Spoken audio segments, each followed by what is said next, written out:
Yes, we're back. Roshfooco watches and things.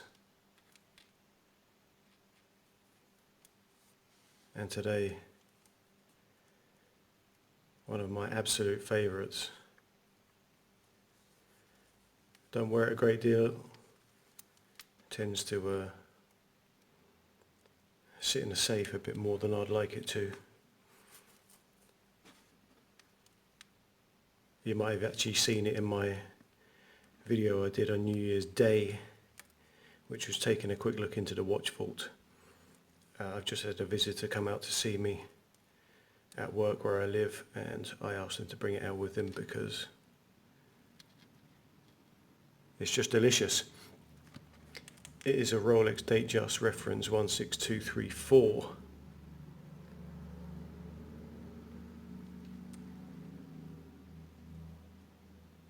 And it is such a handsome beast. Of course, the Datejust has been around since 1945, a 40th anniversary release from Rolex. Datejust because of the automatic date change at midnight. Not for the quick set date, that actually came a bit later. I'd always thought that the Datejust was the pioneer of the quick set date, but that didn't come along until the 1970s with the reference 160 something somethings. It did, however, premiere the Jubilee bracelet as well. This is on an aftermarket ostrich. But I do have the original steel Jubilee. That was premiered in the 1945 release, the reference 4467. This one being later. If we quickly look at the lineage, I guess we go from 4467 to the 50 something something range, the 5030, the 5031. That transition through to the 160 something range, the most famous probably being the 1601. That then transitioned into the 160 something somethings, that of the quick set date, and then in the late 80s, I believe, 1988 I think, transition through to the 162 something something range. This is an L serial 16234 from 1989.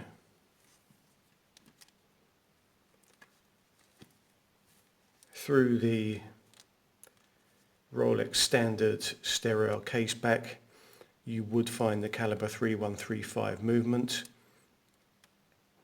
Also found in its contemporaries in the Submariner and other sports models as well. It's a very robust, hard-working but accurate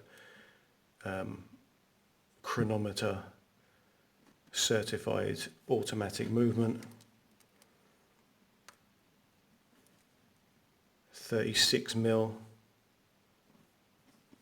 I get 43.5 lug to lug. 11.7 thick. To the top of that sapphire crystal. This was the main upgrade, I guess, in the 162 reference Datejusts, was getting rid of the old acrylic crystals and putting in a sapphire. So you can see that the crystal itself is flawless over 30 years. 20 more lug width, so because the Datejust is kind of perfect for most situations really, you can put any strap and it'll make it look $1 million. Like I say, this is it's a fairly, a fairly affordable, authentic ostrich skin. It looks good, works out really well. Going back to that 36mm diameter, the Datejust came out sometime this century, and they ramped up to 41mm. That's a fail in my book. That's an absolute fail. I'll put it on in a moment and you'll see that 36mm with the dimensions of the case is perfect. Speaking of the case, it is an oyster case offering 100 meters of water resistance, so you're pretty much sorted for all situations. Drilled lugs, so a nod to the Datejust kind of everyday functionality, not the, I guess, the strict dress watch, which some people kind of classify it as. I see it more of a all situations, all scenarios type of watch, giving that kind of dash of panache wherever you might be.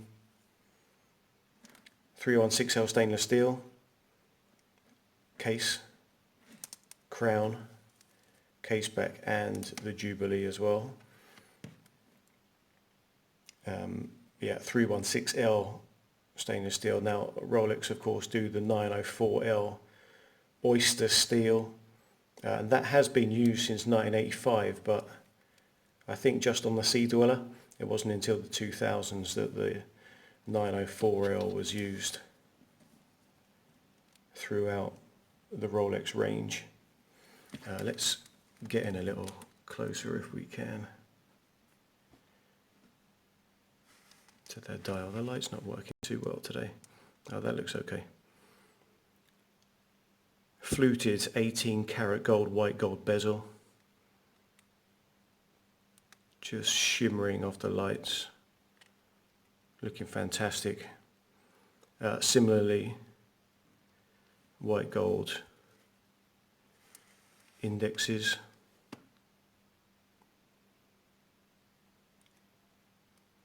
That fantastic Rolex coronet as the index at 12.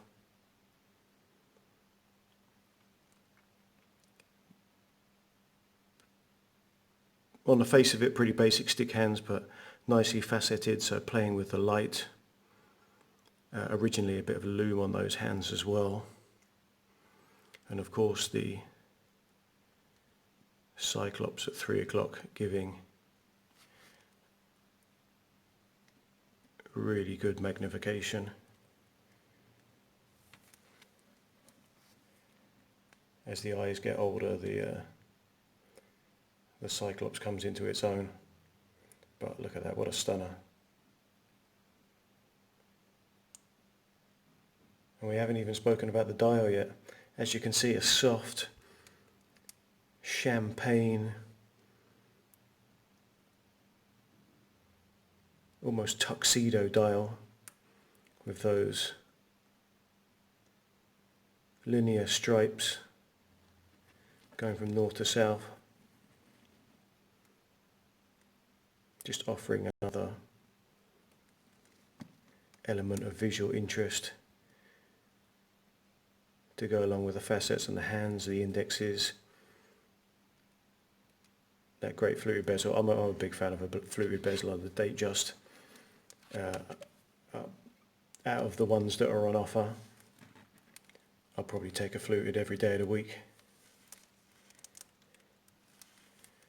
That case which we know so well, which is often aped but difficult to recreate those fantastic lines. Now this has had a polish or two, you can tell on the lug ends that it has seen a polisher's wheel, but it's still in really good condition for a 30-odd-year-old watch.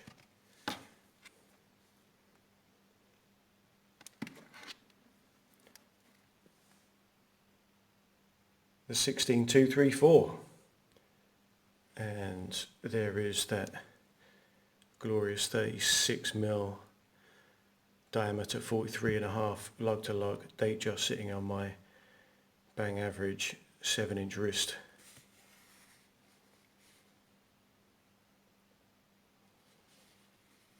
Really ergonomically sculpted to fit the wrist with those turned down elegant lugs of the oyster case. It just looks $1,000,000. Like I say, I don't wear it as much as I should do. I have a lot of fun with